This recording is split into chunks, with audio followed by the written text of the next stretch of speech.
In an ever-changing world, Off Hollywood Media presents a voice of truth and inspiration, resonating a vibration of love and understanding, illuminating new paths for new directions, as we, as one, strive for higher and higher levels of consciousness, always remembering life changes.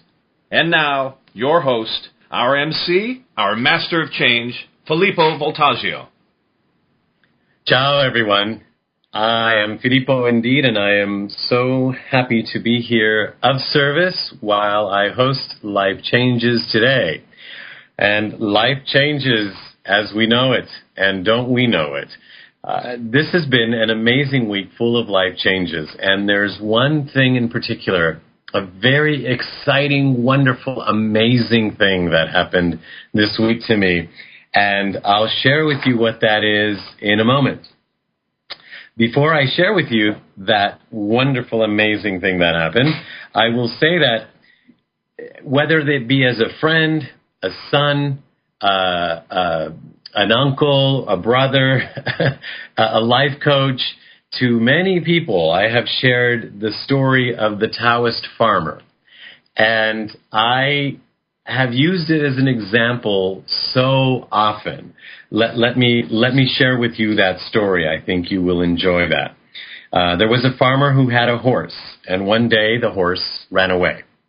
The neighbors all came around to give them his consolation. The neighbors all came around to console him for his terrible loss. And the farmer said, "What makes you think this was such a terrible thing?" A month later, the horse came back, this time bringing with her 2 beautiful wild horses. And the neighbors came back excited, and they said, "Ah, yes, you are not only a very wise man, but a very fortunate man. Because when we said to you that it was a bad thing that your horse had run away, you knew that it would be a good thing someday. And so now see how fortunate you are." And the neighbors couldn't understand, because the farmer said, "What makes you think this is good fortune? What makes you think this is a good thing?" And so they couldn't understand him, and they left very puzzled, as here they were congratulating him, and not only does he have 3 horses now, he also has the potential to have many horses because they were going to mate. The farmer's son, however, the next day was riding one of the wild horses, and the wild horse bucked him off, and the son broke his leg. So all the neighbors came back around, and they said, "Ah, yes, you're a very wise man. You're right. It wasn't a good thing. We're so sorry to hear about your bad luck." And the farmer said, "What makes you think this is bad?" And the neighbors couldn't understand, because here was a man whose son had broken his leg, and that's a terrible thing. And yet the farmer was saying, "What makes you think this is so bad?" Well, very soon afterwards, a war broke out, and every able-bodied man was constricted and sent to battle. And only that farmer's son, because he had his broken leg, remained. And soon after, all the young men died, except for this boy. And so all the neighbors came back and congratulated the farmer and said, "You were right, it was a good thing that this happened." And once again, the farmer said, "What makes you think this is so good?" So obviously the story could go on and on and on, and in our lives, it does. And so I have used it so often. Like, I remember my brother having to go to traffic school, or a friend having to go to a meeting that he didn't want to go to, or somebody having to go to a family reunion. And I would say, "How do you know it's such a bad thing?" Maybe in traffic school you will meet the woman of your dreams, and you will one day say, "It was such a good thing I went to traffic school." And the same thing with the family reunion or the meeting you don't want to go to. There may be an opportunity, if you really look at it, to come back and say, "Wow, it was a good thing that happened." And so with my story, the wonderful thing that I have to share with you is that this week, my computer hard drive crashed. And this is the computer hard drive that we all use for the office, that houses the website, and it houses the blog, and it houses all different kinds of, I mean, it has everything on it. And it certain aspects of it do get updated and stored on other devices, and some we thought were being updated and stored on other devices. As a matter of fact, all indications were that it was being stored, including the big cloud in the sky where we host a lot of our information there. Well, evidently, we were misinformed, and so we have lost thousands of hours of data, of time inputting data and working on website, etc. Between all of us here at Life Changes, we have lost the website. The website is still up, but we can't update it. So until we have access again, the website will stay as it is, or not have access again until we build a whole brand new one. So under normal, everyday kind of people conditions, we would all sit here and say, woe is us, and woe are we. However, we choose, and I have chosen, to look at this and say, wow, this could just be the start of something big. Something amazing can come from this. Now, mind you, I've been vacillating, and our next guest happened to call me during one of my moments of vacillation. And so he helped talk me back to the state that I am now, because since I truly believe that we do create at all times from our thoughts, I have to believe that this is the time for this to happen for a very special reason. And I don't know what that reason is, except I do know that my thoughts are headed to a place where all of this is taken care of, that we move forward with bigger and grander things, and a place where we don't worry about this kind of thing. Because as our guest said to me, he said, Filippo, isn't it about the experience? And technically, this is an experience. So I am having this experience right now that I'm happy to be sharing with you, but also to let some of you know that we are still on air and everything is proceeding with the experiences of the moment, as our guest today shared with me over the phone. So bear with us as our website gets refurbished and gets out there and updated again. So the guest I've been speaking about is Greg Mooers. Now, I met this man about a year ago, and his story was so fascinating, and I remember at the time saying, I would love to share his story with other people, and at the time there wasn't this vehicle. And here we are, almost a year later, the manifestation of those thoughts. We have a radio show, and we have Greg Mooers on the show today.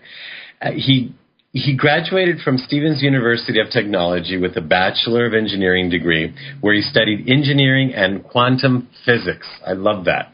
He worked as an engineer for Intel until he left to start an artificial intelligence computer company in Dallas, Texas, which became quite a prosperous computer consulting firm. And one day, while looking out his skyrise office window, he noticed a logo on the side of a building and realized, quote, that is where I'm headed, but that is not what I want. The question came, what do I want? Followed by an immediate answer, I want to know my soul. So I'm going to let him tell us more of that journey after those questions came to him. In the meantime, at this point now, Greg Mooers is a facilitator and content creator for Bridge to Bliss, a unique green sustainable living organization that hosts world-class speakers, programs, and events for participants to experience and learn who they are while discovering what their purpose is in life. Now, if that isn't truly life-changing, I don't know what is. I welcome to the show Greg Mooers. Thank you, Filippo. It's a privilege to be here. And I must say, if you're going to start a company called Life Changes, you'd better expect things to happen with your computers. Okay. I'll take that. Absolutely. That and so much more. So, yes, and by the way, thank you for talking me through that earlier to help get me back in this space and back into my authenticity. So, but before we get into that big word, I love your story, and in so many ways, I mean, I started at IBM. I know we've talked about that, and then I had to leave myself. But and here I am now, and here we are. Let's talk about what you ended up doing when you decided I want to know my soul. Well, I think everybody yearns for something more meaningful. I think we all know that we just, there's got to be more to life than this. If you hear those haunting words, then, man, we're brothers, because those words haunted me even when I had an incredibly successful company, could buy anything I wanted and do whatever I wanted. I was like, there's got to be more to life than this. And what I realized was there's no way to get the outside of life arranged so that in my heart I'm going to feel fulfilled. And that the skills that I needed in order to really be able to enjoy every moment, and even if the hard disk crashes, to be able to say, this is something that nature is doing to forward my evolution. Everything in nature is to forward evolution. So, the thing that I wanted to learn was, how do I become the master of the moments of my life, so that in any instance, no matter where I am, I can evolve.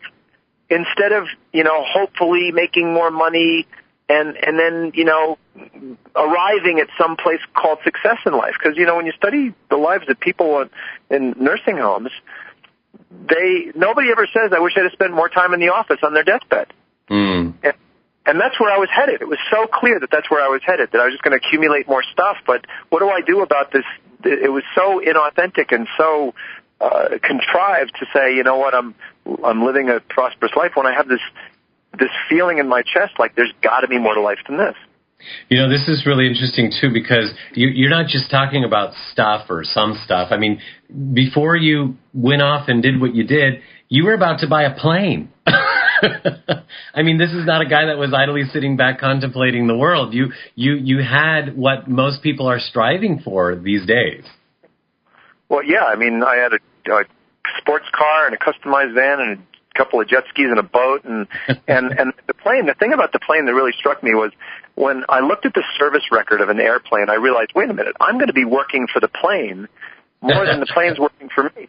And I just said, this is insanity. And I just started simplifying my life. I got rid of the concept of the plane. I'm a pilot, and I was like, all right, I'm just getting rid of that. And got rid of the customized van and the boat and the 2 jet skis. And I just kept simplifying my life. And eventually I literally ended up in a monastery. I just ended up enjoying the simplicity of, and I'm sure everyone that's listening has experienced that. We're attached to stuff and it's hard to give up. But as soon as you give it away, how many of the things that you've given away to Goodwill have you said, gosh, I wish I had kept that? It's like never, it's like stuff packs your closets. And my life was so simple and I felt so free. And then I decided I just wanted to learn those skills. How do I learn the skills of being truly, fully in the moment, enjoying what life is in any instance? And I can say, after 8 years of just silent meditation and just exploring the moment, I've gotten to a place where I really am having a whole lot of fun and enjoying the experience of life. And more recently, I've been able to really embrace even pain. I've started really realizing that, suffering is not necessary. Pain is inevitable. Suffering is optional. If you resist pain, you suffer.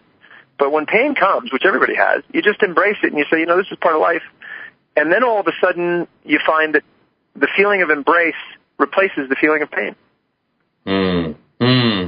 Well, before we go into more of the specifics of what you've learned here, I'm fascinated, and I'm sure other people would be too, to know a little bit more detail of what actually happened, because you even gave your company away, a very successful computer consulting firm. You gave it away to the employees, and you gave everything away. And join the monastery. I gave the company to the employees, and a lot of the assets I still maintain, and I had them in the monastery, and I told them, and I gave the company to my employees because I wanted to be free and feel like I was in integrity by becoming a monk. And I had a lot of clients, and I was like, well, what do I do? Shut the thing down or sell it? And I didn't want to sell it to somebody that was going to take it in a different direction. So I gave it to the employees with the commitment that they would support the clients for 1 year, all the clients that we had at present, for 1 year in the same direction that we were going in. And I said, if you can commit to that, the business is yours. And then I got rid of everything material, except, there was a bunch of money that I was successful with the company. When I became a monk, I told them there, I said, you guys can have this if you want. I have no need for it. And they basically said, no, it's your karma. If you have money, it's your karma, and you have to manage it, but be detached about managing it. And that was some really great wisdom, the learning that it's not about getting rid of the stuff. It's about getting rid of the attachment to the stuff. I like that. And then there was, you were there for 8 years, and why did you leave? Well, I had this project. I was studying the lives of people that are heroes, people that we admire. Martin Luther King, Abraham Lincoln, Gandhi, Mother Teresa.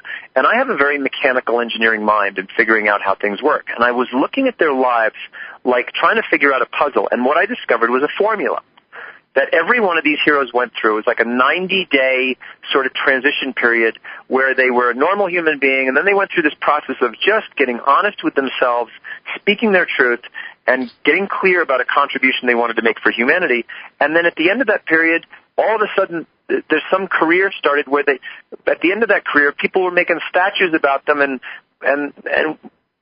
they moved us to tears because they did something so meaningful. They made such a huge contribution to humanity.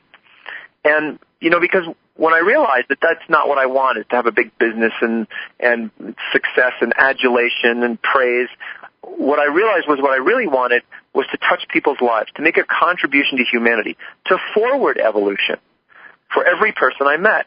And I was like, all right, who are the masters that have done that? Well, it was these heroes. So I studied their lives, and then I started really, just telling people about what I learned. I was passionate about it. I was going, guys, there's a very simple formula. There's just 3 things that these heroes did. And in the monastery, they started, I started making some waves. I was rocking the ship a little bit and challenging the system. And they said, look, if you're really that passionate about this, you need to go out in the world and do it. So I'm no longer in the monastery because I was asked to leave. I said, no, I'm not leaving. And they said, well, you took a vow of obedience, so it's for you to leave. That's a good one. So here I am doing what I was told to do. You obeyed. Well, so as humans, we evolve, or we're supposed to, because you say everything evolves, so people should be evolving in a certain way. Let's talk about that. Well, it's not just evolve. We can prove by looking at millions of years of fossils that the purpose of life, all things living, the purpose of those life forms is to evolve. Trees get better at being trees. We can follow this over millions of years. They form, they learn to reproduce by having acorns that form, waterproof shells that aren't fireproof, so that, after forest fire they can germinate their seeds. There's lizards get better at being lizards. Dogs get better at being dogs. And there's this very interesting aspect to evolution called authenticity. Lizards don't get better at being dogs. They get better at being lizards. And so there's this thing that we all yearn to be the best person we can be, which is the sort of the paradox of studying the lives of those people that were heroes. I wasn't going to be a better Gandhi. I wasn't going to be as good as Gandhi. I had to be the best Greg I could be. And that meant me really doing some introspection to find out what is really meaningful to me. What does my heart pour out for when it comes to humanity? What sector of humanity do I really want to touch the most? Gandhi wanted to touch people that were in oppression in India. Martin Luther King wanted to touch people that were suffering from racism. Mother Teresa wanted to touch people that were the poorest of the poor. And yet none of those groups really were the types of people I really wanted to have an impact on. The people that I really want to touch is people that hear those words. There's got to be more to life than this. I still remember being buckled over at 21 years old, sobbing at 3:00 in the morning Lord, you either give me something to live for or take my life. I can't live like this anymore. This is so empty and worthless and mediocre, and I couldn't stand it. Now, that's not for everybody. Some people don't suffer from that pain. They're perfectly happy to have a 9-to-5 job.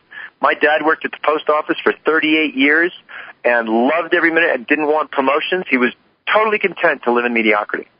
But if you are listening to this and you're like have this nausea around mediocrity and status quo, you may have the hero's temperament. And what that means is it's like either you're living a courageous life and you're mastering how to do that, or you're really miserable like I was. So that's your work, is to help people along the way of the hero, right? Well, you say help them. I try to stay away from words like help, support, assist, and serve, because in just saying that I help people, I sort of imply that they're helpless. What I do is I train people with 3 skills that all heroes had, and they're not skills that you'll ever get in school. You know, in school you learn reading, writing, and arithmetic. You're not going to learn how to know yourself, how to stand for what you want, how to speak your truth, how to have fantastic relationships, how to make a lot of money by making a huge contribution to humanity. Those are the skills that I mastered learning to train people with through accelerated learning techniques. So, it's more of a training than a helping, and it's only on request. Well, with your quantum physics background, quantum physics is so much, more and more people are starting to wake up to it. It's kind of like spirituality, only science talks about it as quantum physics and spiritualists talk about it as spirituality, but the two are blurring so much. So you've got the blending of this, and so your way of presenting it, I'm sure, is in a way that people can really understand it. Well, you talk about quantum physics. Here's what's really cool. The word quantum represents the smallest unit that can be measured. Now, if you study homeopathy, the reason homeopathy works is because less is more. You've whittled the healing component down, so there's almost nothing left of it. And that's what heals. There's just the essence of it. That's incredibly spiritual. If you look at quantum physics, what quantum is saying is the infinitesimal measurable piece that still represents something. So there were 2 principles when I studied quantum physics that were absolutely amazing to me. One was called the observer effect, and the other was field theory. And for those of, I'm sure a lot of your viewers know what the observer effect is. It's a scientific principle where we can prove that if you just look at an object, you change it. And this is what happens when we see, electrons go from fuzzy particles to, firm particles, is when you look at them, they coagulate into firm particles. When you look away, they go into fuzzy particles. And so there's something about looking at things and having any kind of an intention of curiosity that makes them change. Now, here's what's really interesting. Do you change your behavior when you know you're being watched? Yes. Yes. Everyone does. That's the observer effect. But here's what's really cool. The reason you change your behavior when you know you're being watched is because you are self-conscious. Okay, check this out. Electrons change their behavior, and they know they're being watched. And when they are being watched, they change their behavior. So what does that mean about electrons? They're self-conscious. Well, okay, that's a crazy thing to say now, isn't it? Because now all of a sudden, I'm not in a world being the only conscious piece of the room I'm in. The books on the shelf and the carpet on the floor actually are conscious that I'm in the room and may actually be playing a role just because I look at them a particular way. Now, take that and add that, the observer effect, which we can prove in a laboratory. I mean, it blew my mind when I was going through these laboratories in thermodynamics and energy, electricity, magnetism, field theory, and I was seeing this principle show up and going, this is crazy. It was like I had superhuman powers. I look at something like Superman and it changes, and then the field theory completely reframed my view of the world. You know how people say life is a journey, not a destination? Right. Yeah, I don't believe that. That's the old Newtonian model. That lays out a linear model of the universe where we think we live down some line. We were born here and we die there. The concepts of field theory basically say that we are not, a journey or a destination or a linear model. The way we experience our lives is not down a line. We experience our lives as a sphere. Like right now, you're in a room, and you experience yourself, your life is in the middle of a sphere. And you're looking out spherically from that. You can actually, look to left, right, and sideways. You can feel that you're in a sphere. And there are things that are closer to you that have a closer impact on you. And then there are things that are further from you. You have to walk over and pick them up. So we look at those spheres, and when I take the observer effect and field theory, and I put them together with the research I did with these heroes, here's a guy named Martin Luther King. He insisted in seeing a world, in being the observer of a world where men were not judged by the color of their skin, but by the content of their character. And he stood in front of a group of people and he said, I have a dream. And his field went out over 100,000 people with the vision that he had, with his observation of how humanity could be. He threw that field over 100,000 people, and literally the world you and I live in is a different world because he did that. Those are two quantum physics principles that he used, that Mother Teresa used, that Gandhi used, and I can cite all kinds of examples. Gandhi just said, look, these people in India are free. And the Englishman said, well, no, they're not. We run this country. And he said, look, there is no way 100,000 Englishmen are going to control 900 million Hindus. No way. You'll just see the wisdom of leaving our country. These people are free. And everywhere he went, he just observed people and spoke to them as if they were free. He used the observer effect, and his compelling invitation for every Indian he met to be free was just too seductive. And they just said, you're right. I'm not going to work. I'm not going to walk around with these papers and submit them anymore. So they're really amazing principles. When we talk about spiritual, they're spiritual principles that have incredibly practical value. And that's what I love about quantum physics. It's not that spiritual airy-fairy stuff. It's scientific spirituality.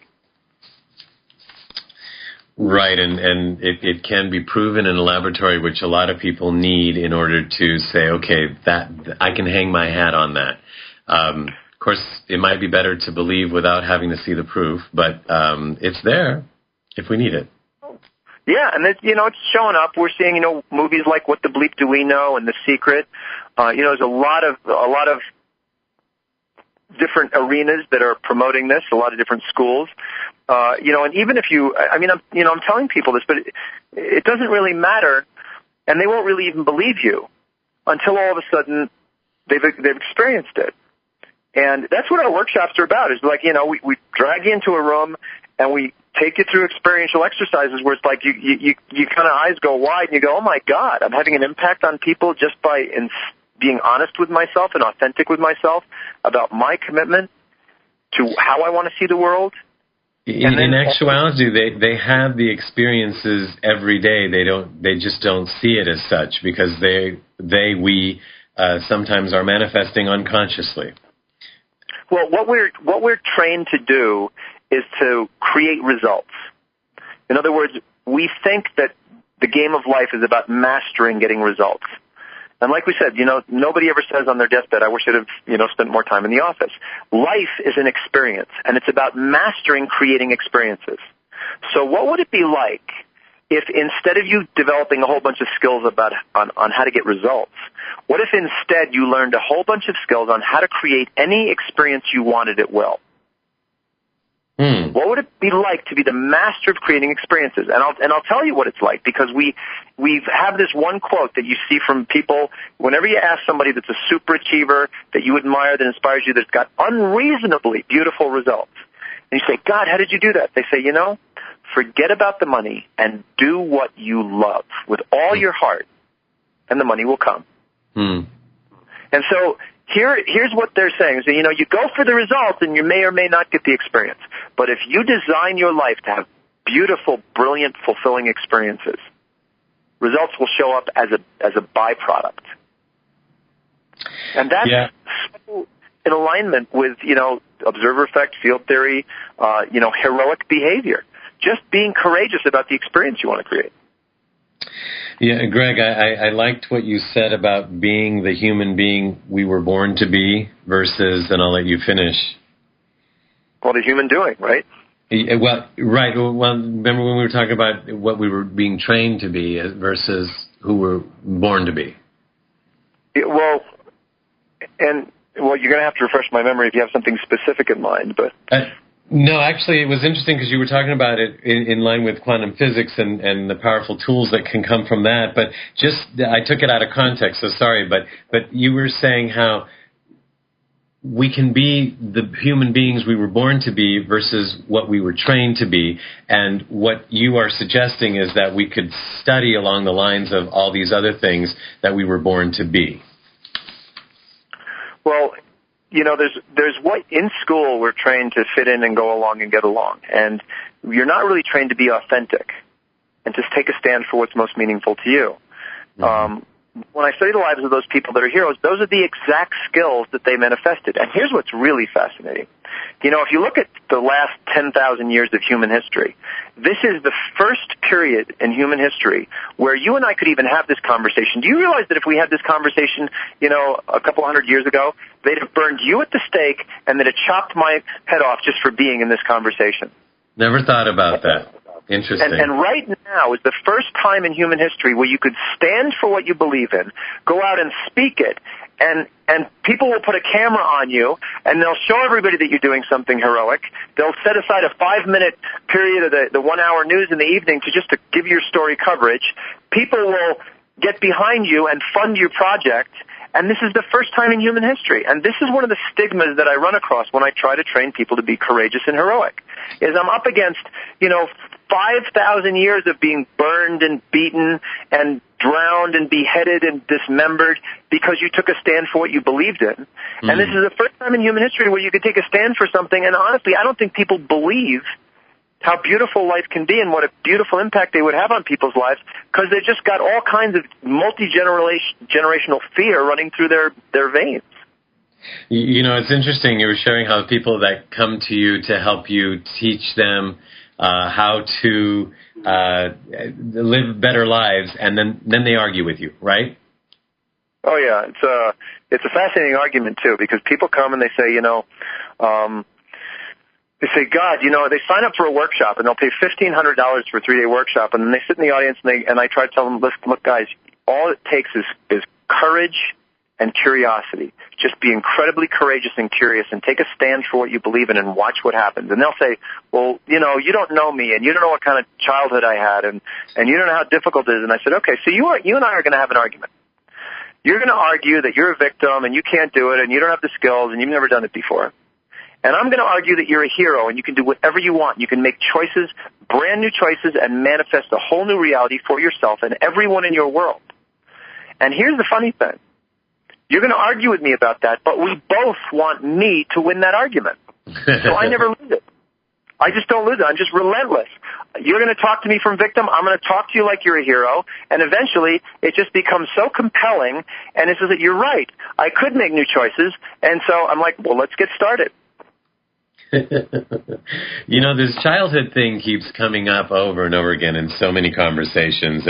And you were saying something interesting about our people's childhood and some of them, how they seem like they just weren't supposed to be that way.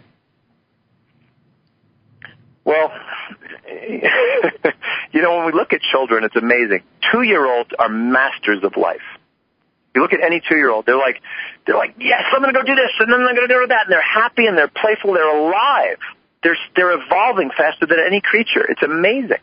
Mm. And then there's one word that children hear more than any other word throughout childhood. You know what that is? It's got to be no. That's the one. Mm. And the second word is don't. Now, wouldn't it be great if that amazing alive creature could say, when they hear no, they could say, excuse me, I realize you got your own belief system. I've got mine. And frankly, I'm having way more fun than you, so why don't you just back off and watch? You might learn something. Problem is, at age 2, we can't do that. It's like you don't know how to feed yourself, you don't know how to make money. So when an adult, this 19-foot giant in perspective, looks at you and says, bad boy, we just fold in on ourselves and say, oh my God, there's something wrong with me. And this is where this whole concept of duality starts, instead of really recognizing that there's only one thing that's wanting to happen on this planet. And all forces, forest fires and earthquakes and all these things that we consider to be, bad omens, All of that stuff is there for our evolution. I loved your story in the beginning about the farmer. It's like, look, it's not good or bad. It's just evolution.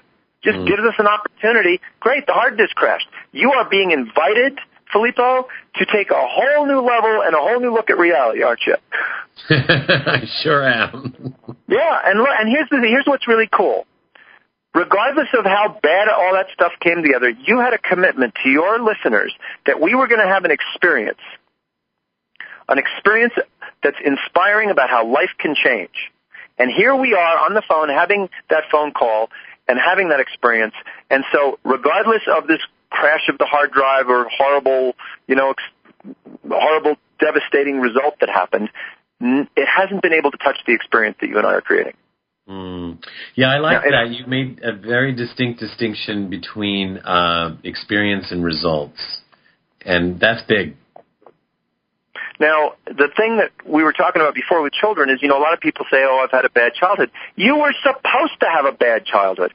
What kind of hero would you be if you had this incredibly beautiful parents and you never had any trauma or loss and you went through childhood just being empowered to go out and make a huge difference for humanity? You'd be some spineless bliss bunny. You wouldn't have any sense of, I know what it's like to take myself from dark places and really make a difference and make new choices in my life and be heroic and courageous. And if you haven't been through that, how are you going to take other people that have been through childhood trauma through an experience you've never had? One of my favorite stories is to ask people, if you were told you had cancer, and I told you could speak to one of two people, a woman who's had the same cancer you have, she's had it worse than you, and there's no trace of it in her body, or you could talk to an oncologist that's been studying that cancer for decades, can tell you what caused it, what the treatments are, and what your chances of survival are. Who would you rather talk to? I'd like to talk to the woman who survived it. And that's what everybody says. The only people that don't, by the way, is when I talk to an audience and I ask who here would rather talk to a doctor, and people raise their hand. It's only the doctors. The doctors. Right. And so here's what's really interesting. Every one of your listeners has had pains in their life. And they're saying, God, I wish this hadn't happened. I wish I wasn't beaten or abused or abandoned or raped. Hey, whatever it was, that's a credential that was given to you by the forces of nature that want to ensure the evolution of humanity. And we know that in the next 20 years, there's going to be children that are going to be born, they're going to be beaten, they're going to be abandoned, they're going to be abused. And since you've been through those experiences, if you can be courageous and step out and say, I'm going to make sure that those children who have been through that experience heal from that experience, you'll not only heal yourself, you'll see that your pain is actually your credential. The same way that woman that had cancer has a credential that the oncologist doesn't have because he's had the experience. She's had the experience. He just studies the results. She actually had the experience. And intuitively you recognize that she has greater credentials. Greg, I'm loving hearing you talk about this. Very few people that I have found have this kind of a conversation at this level. And I, for example, I have the corollary to that. I do know somebody who had a most amazing childhood and everything was perfect according to her. And I used to wonder, what would that be like and wouldn't that be great? After I met her, I also found out through other people and subsequently since then that she has made over 3 attempts to kill herself. Yeah, lacks purpose, lacks a sense of what's meaningful. And you find out what's meaningful when it's been taken away from you. That's the deepest appreciation I've had. And here was what's really beautiful. You can wait for that to happen to you. And that's called being a victim. Or you can take the bull by the horns and say, you know what, I'm going to volunteer to give up the things that are meaningful to me so that I can have that experience. And I'm going to give those things to somebody that those things are meaningful for. Just like saying, part of giving up cancer is instead of pretending you never had it, is actually saying, you know what, I'm going to go make sure that my cancer actually serves the life of somebody that has had that disease. I, as a monk, volunteered to give up all that stuff. The funniest thing, and this is what I discovered, when I left the monastery, I intentionally visited China, Japan, and India.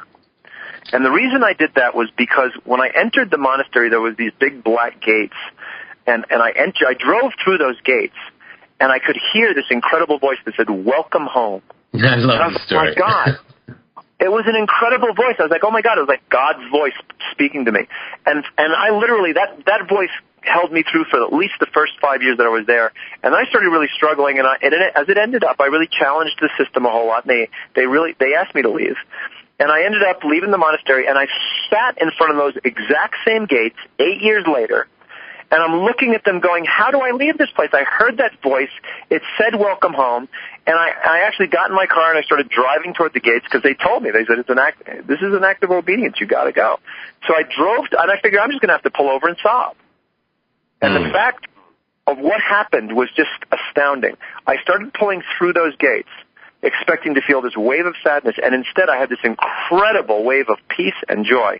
And I heard that same voice I'd heard 8 years earlier as I drove through those gates say the exact same words, welcome home. And I was like, oh, you've got to be kidding me. And I had made it up that God is more present in monasteries than he is out in the world. What a hypocrisy. Here we're telling people God's omnipresent.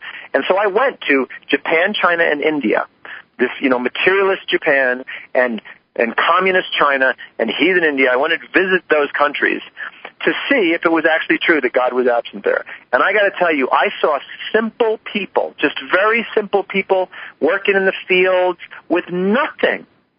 I mean, if you've been to India, it is not just a third world nation. It is a shock to any traveler the way people live out there.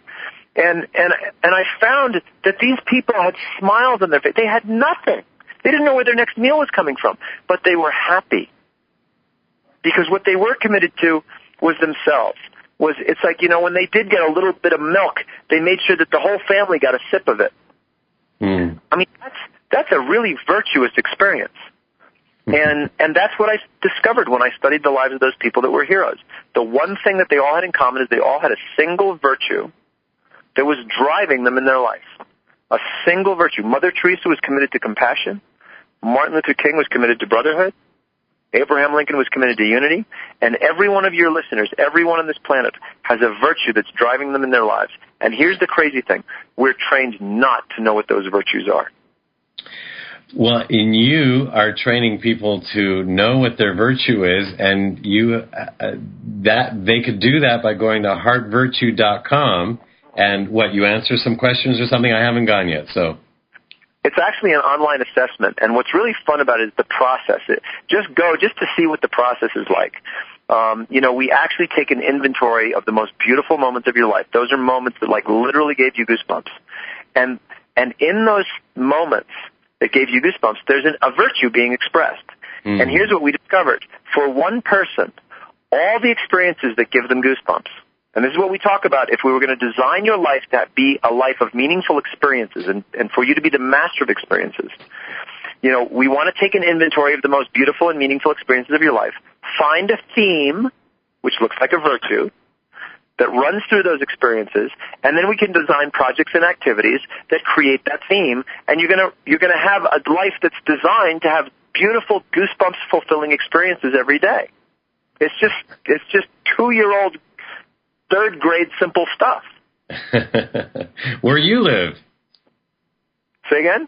That's where you live. That's how I see you. Oh, God. Yeah, I mean, it's just like I really do. I wake up in the morning and I go, instead of saying, okay, what are the results I'm responsible for? I just say, okay, what's the experience I want to have with humanity? And I'll give you, everyone on the line here, I'm going to give you one simple tool. You do this one thing, I guarantee you're going to love your life within a few weeks. One small act of courage every day.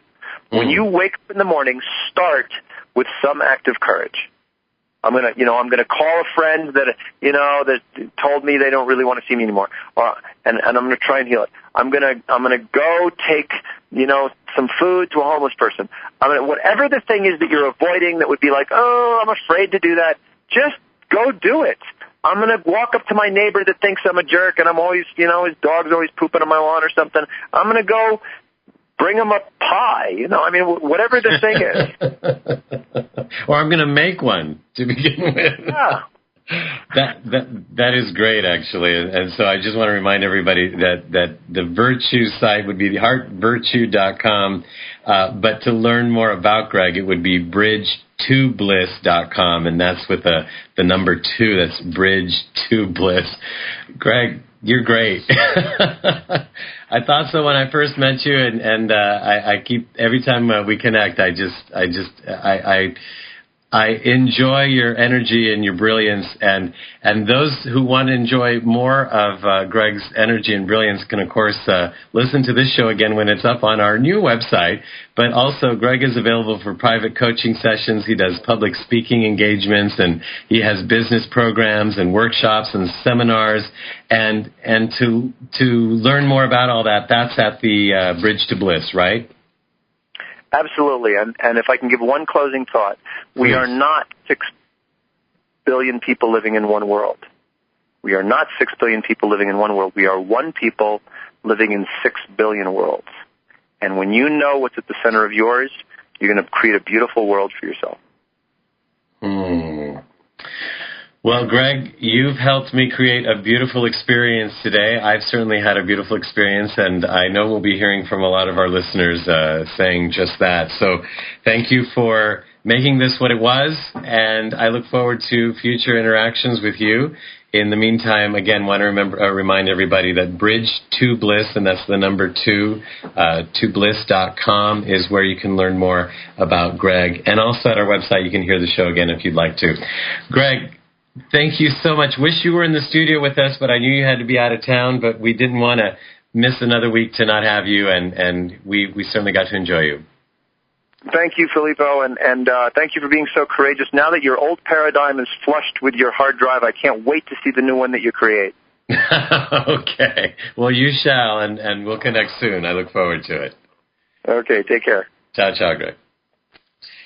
Wow, as always, another great interview. Much inspiration there for all of us. And inspiration doesn't stop here at Life Changes, and it continues now with Dorothy Lee and the State of the Universe Address.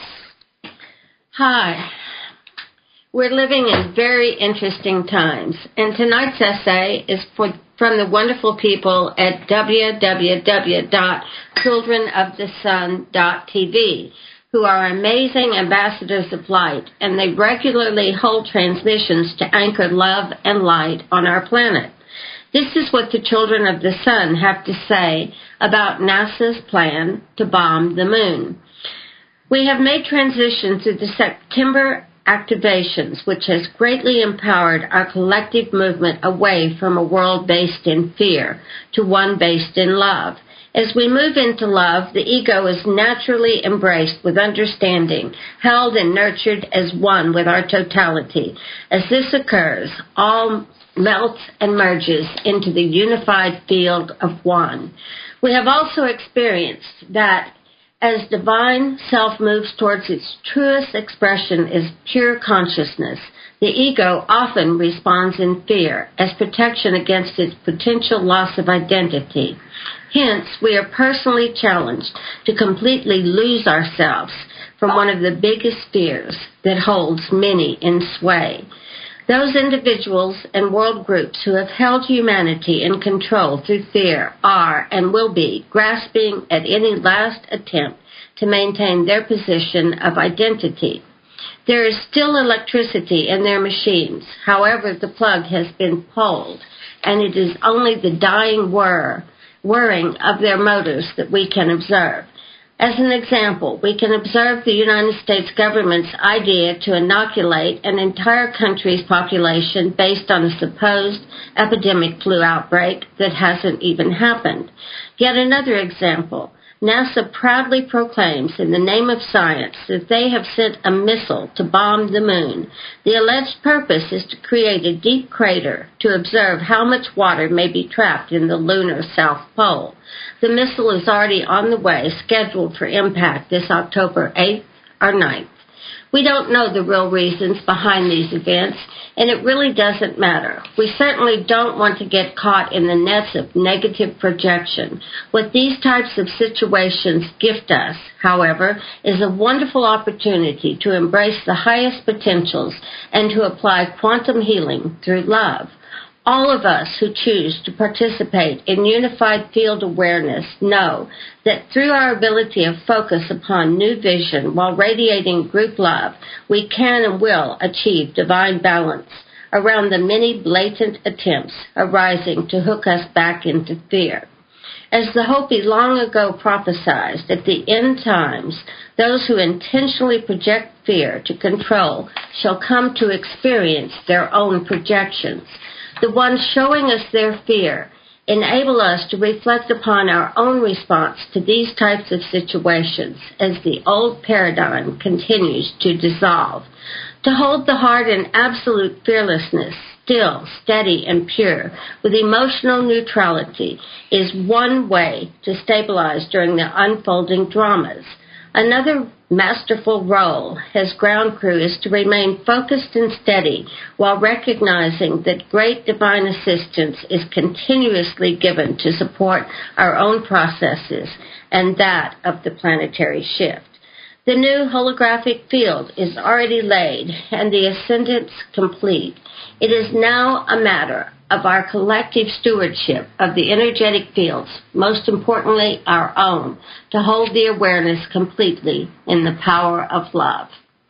Ravindra Walsh, an educator and Children of the Sun Light team member, recently said, "We are now able to step out of time and separateness through embracing non-dualism. From this state, we clearly see that everything here is a play of consciousness.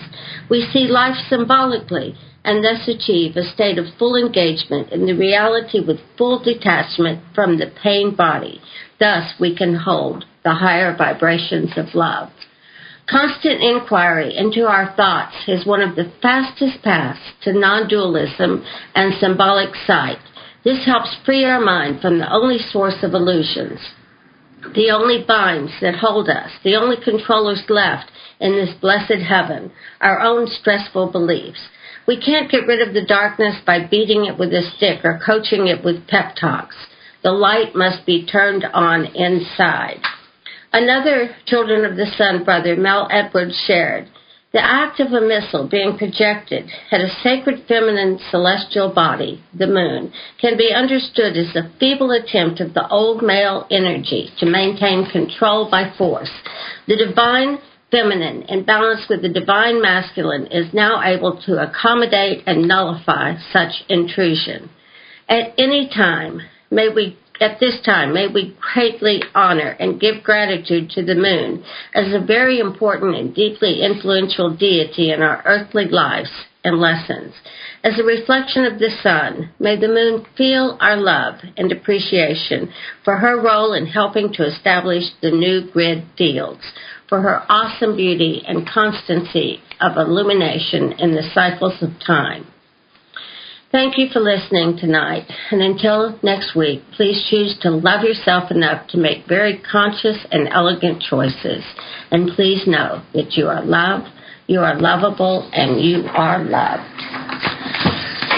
Thank you, Dorothy Lee, with the State of the Universe address. And, at the end there, I guess she's been saying this each time, and I didn't really notice. I get the love part, but she says, thank you for making elegant choices.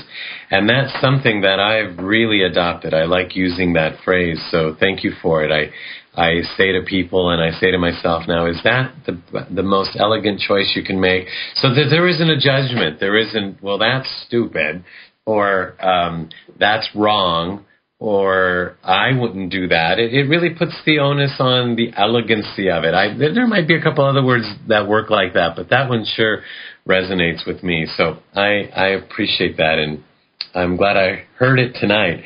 And I am so glad that I've heard all that I've heard tonight. We don't have a website, or it's there, but it's not updated.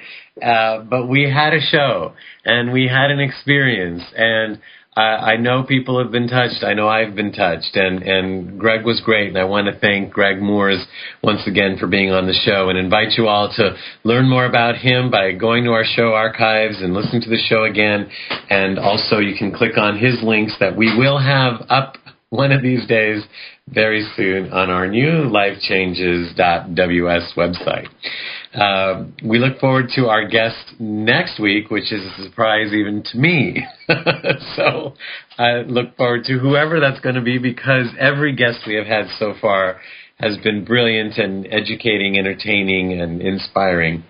And so I'm sure next week's guest will be nonetheless. Actually, we're working on a big name, I understand, and no confirmation yet, but we're holding off. So I'm happy for that. Remember, you can keep the conversation going during the week by visiting us and writing us at our website. That's funny to me, lifechanges.ws. And of course, you can connect with us on Facebook. That has become so fun as we interact with so many of you.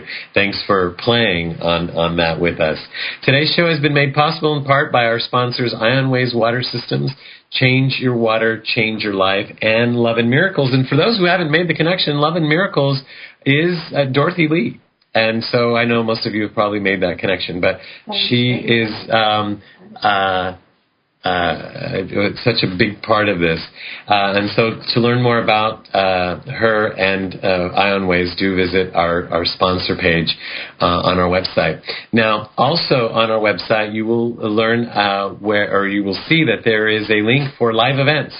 And so do go there, because this Thursday night we are having Dr. Eric Pearl as our guest interviewee, and that should be really exciting. Remember, last week we had two of the teachers from the Reconnection, and so most people had written in about saying, where do we learn more about this work? Well, you're going to be learning more about it live if you can be there with us in Los Angeles. I hope so. And actually, we just got asked if we would take our show to Canada today, so I look forward to learning what's going to happen there. I am Filippo Voltaggio, and it has been my pleasure being of service by hosting Life Changes today. I, along with our producers, Dorothy Lee, Mark Leger, and Mark Skelton, and our engineer, Seth, thank you for joining us and being part of the show and being part of the change we all wish to see in the world. Ciao, everyone. You have been listening to Life Changes. Join us here every Monday night at 7 p.m. Pacific Standard Time, and visit us on the web at lifechangeswithfilippo.com. That's Filippo, Filippo. And follow our community on Facebook at Life Changes with Filippo. Join us here next week as we consciously embrace and explore the only constant, life changes.